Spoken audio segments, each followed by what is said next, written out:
से आप लोग ब्राह्मण समाज को एक करने में जुटे हुए हैं, क्या लग रहा है जुटान कर पाएंगे?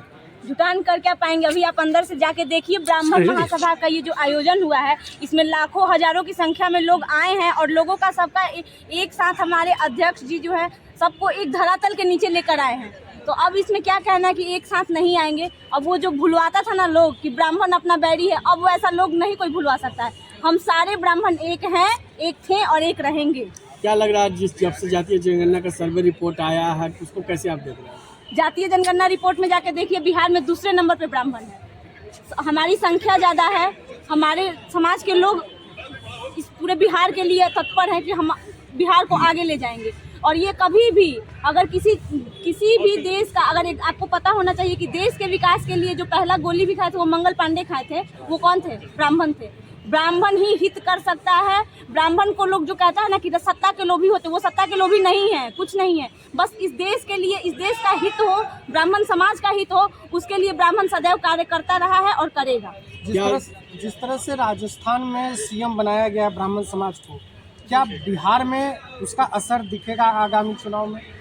दिखेगा, बिल्कुल दिखेगा। ये जो अभी हुआ है ना ब्राह्मण स्वाभिमान सम्मेलन, अगर जितने भी मीडिया बंधु हैं और जितने लोग देख रहे हैं, और वहाँ सरकार को हमारी मांग पूरी करनी पड़ेगी, क्योंकि ये एक मेरा आवाज़ नहीं है या फिर किसी एक पर्सनल आदमी का आवाज़ नहीं है, ये पूरे ब्राह्मण समाज के, बिहार के ब्राह्मण समाज का ये आवाज़ है कि हमें हमारा बिहार में डिप्टी सीएम ब्राह्मण चाहिए।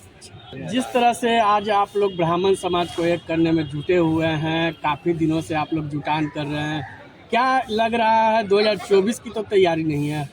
देखिए, ब्राह्मण समाज को एकजुट करने की तैयारी में हम कभी नहीं जुड़े हैं। ब्राह्मण समाज हमेशा से ही एकजुट रहा है और ब्राह्मण अपने अधिकारों के लिए कभी नहीं लड़ता है। ब्राह्मण देश के लिए और अपने प्रदेश और देश के लिए लड़ा है, हमेशा दूसरों के लिए मरा है। ब्राह्मण अपने हक और अधिकार की बात हम कभी नहीं करते हैं। लेकिन जिस प्रकार से प्रदेश और देश की जो सरकारें हैं हमें हाशिए पर लाने का काम कर रही है, आज देवेश चंद्र बाबू ने साफ साफ कहा है और ये बात सही है, ब्राह्मण कभी भी हाशिए पे नहीं था।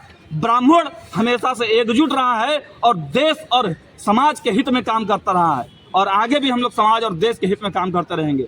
लेकिन आज इस कार्यक्रम के माध्यम से हम संदेश देना चाहते हैं कि जो बिहार सरकार ने जातिगत जनगणना कराया है, जातिगत जनगणना कराकर वो खुद कर रही है, जिसकी जितनी संख्या भारी उसकी उतनी हिस्सेदारी। तो भाई, ब्राह्मण की हिस्सेदारी कब मिलेगी, ये सवाल पूछने के लिए आज हम कार्यक्रम करने आए हैं। ब्राह्मण के जो बच्चे हैं उनको छात्रावास नहीं मिल पाता है, जो बच्चियां हैं उनके साथ दुर्व्यवहार होता है तो कोई नेता खड़ा नहीं होता है।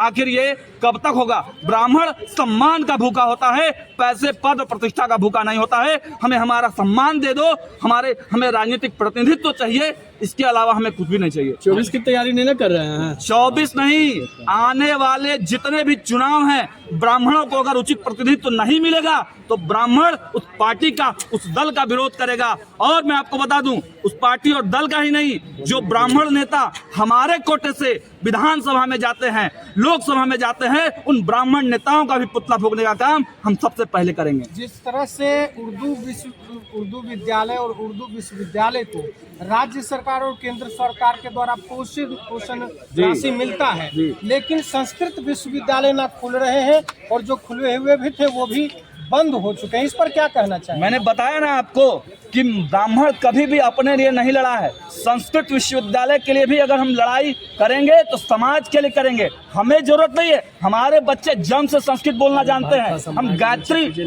हमारे बच्चे लगातार गीता का पाठ करते हैं। हमें समाज को दिशा दिखाने के लिए, समाज को आगे बढ़ाने के लिए संस्कृत विश्वविद्यालय बोर्ड का गठन किया जाए, ये ऐसा हमारा मांग है।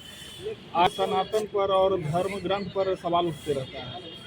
मैंने बताया ना आपको कि ब्राह्मण ही एक ऐसा व्यक्तित्व है और अंग्रेजों के 200 शासनकाल में ब्राह्मण ही था जिसने हिंदू धर्म को बचाए रखा। जिस दिन ब्राह्मण खतरे में हो गया, जिस दिन ब्राह्मण के अस्तित्व पे सवाल उठने लगा, उसी दिन से जो है नाश के दिशा में बढ़ते जाएंगे। इसलिए ब्राह्मण को एकजुट करके, ब्राह्मण को, सनातन को बचाए रखने के लिए, ब्राह्मण एक ऐसा जाति नहीं, एक विचारधारा है जिसको कि समुदाय को श्रेष्ठ बना के हम लोग एकजुट करके उसको रखना चाहते हैं। ठीक है।